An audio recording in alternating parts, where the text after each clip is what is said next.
everyone, and welcome back to That's Mental. Today, I want to tell you the story of one of my other burnouts. Yes, I've had a few, I think maybe 4 in total. So this story is called The One with the Micromanager. So I already shared a few of my stories with you guys. I'm going to put them in the links down below when this goes on YouTube. You can also find them on my blog. So yeah, I've already shared quite a lot about this. But the reason why I want to tell this story today is because it's different from the other ones. And really what I find the most interesting now looking back is the circumstances that led to these burnouts, how I ended up in this situation.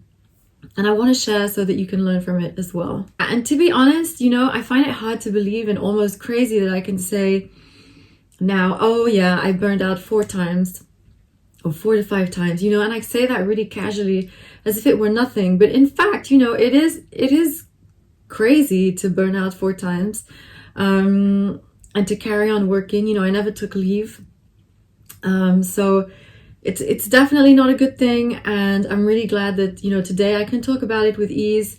But yeah, it goes to show what a bad place I was in, like how toxic the environment was, and how bad it was for my mental health. In my recovery journey, I talked about an assignment that I had been given, like a new assignment, which was basically my way of getting out of the very toxic situation that I had been in before, and how that kind of got me on my path to recovery.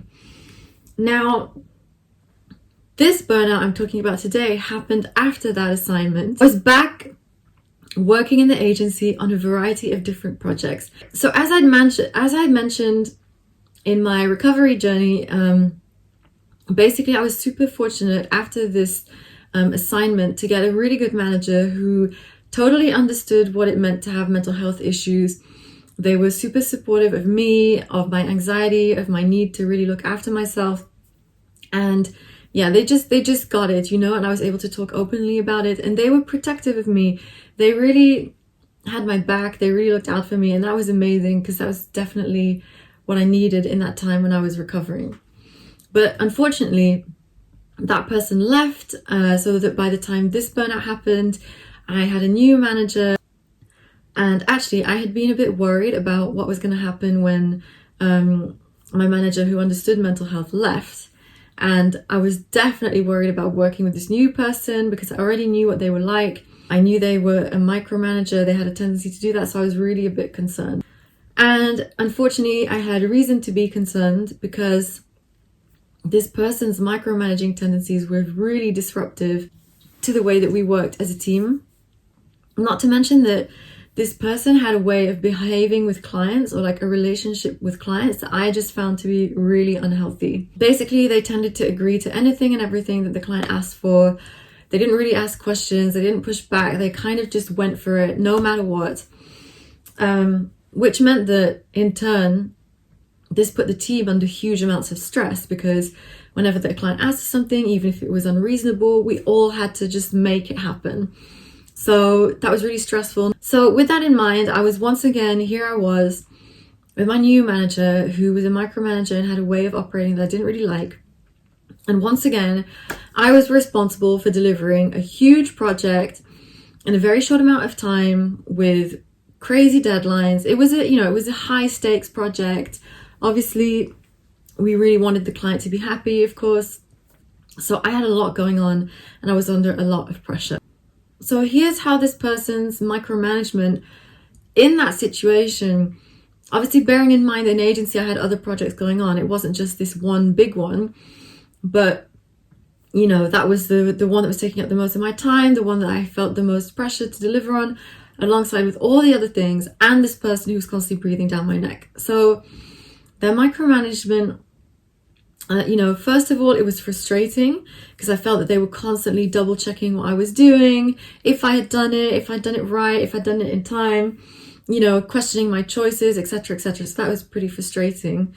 Second, it was even more frustrating because sometimes, like I said, I was told to do things that made absolutely no sense.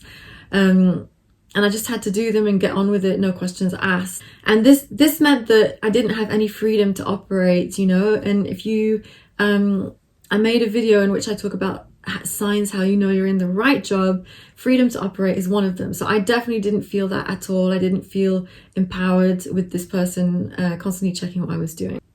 Actually, it also made me feel undermined, as if the person didn't trust in me, as if they didn't believe that I was capable of doing my job. Yeah, as if they didn't believe that I was capable of making the right decisions. And feeling undermined, you know, as I've talked about before, is really damaging to your self-esteem.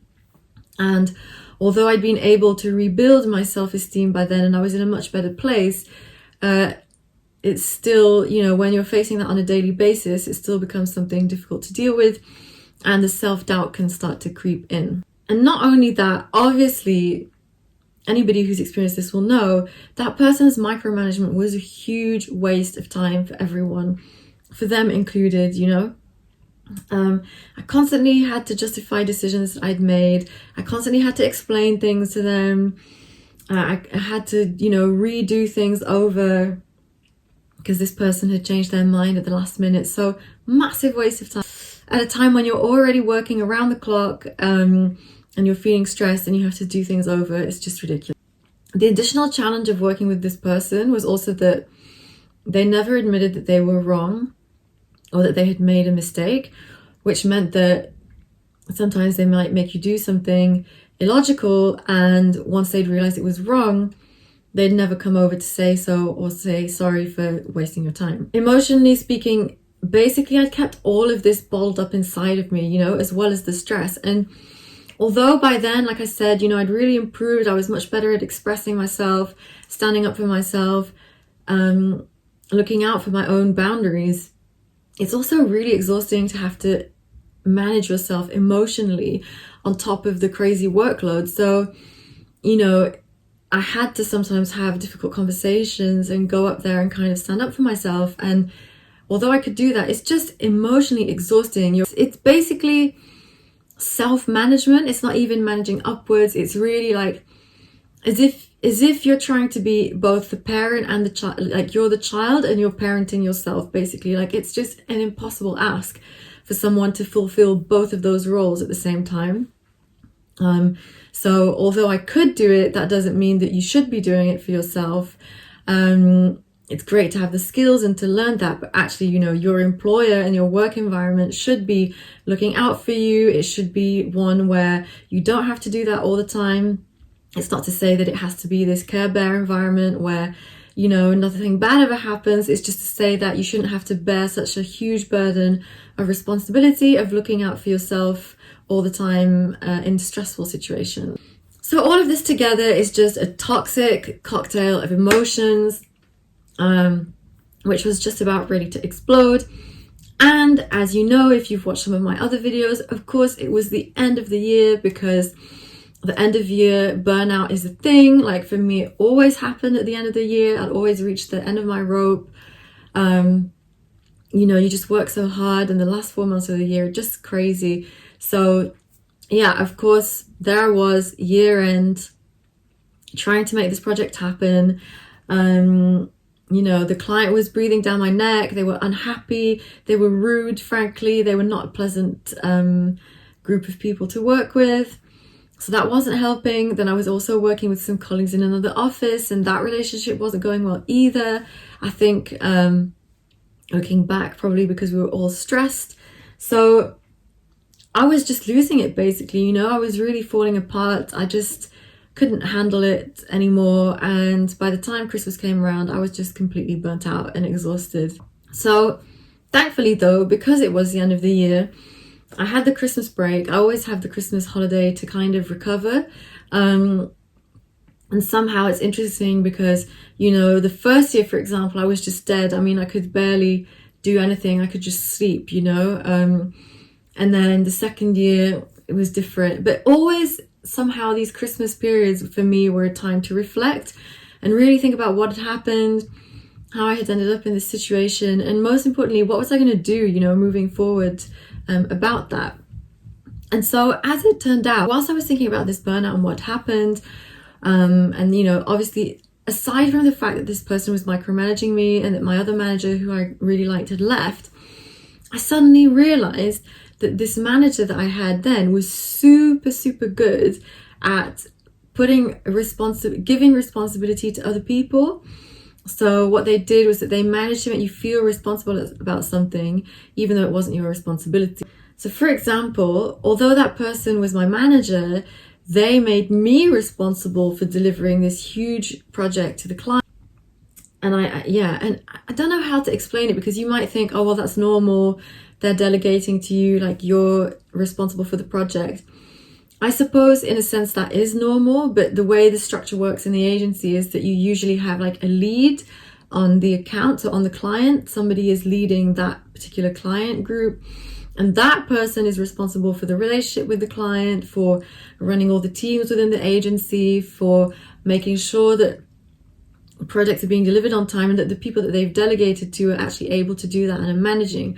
Whereas basically how I felt was that I was carrying this massive burden, that I was responsible for the whole thing, not just for the project, for the client happiness.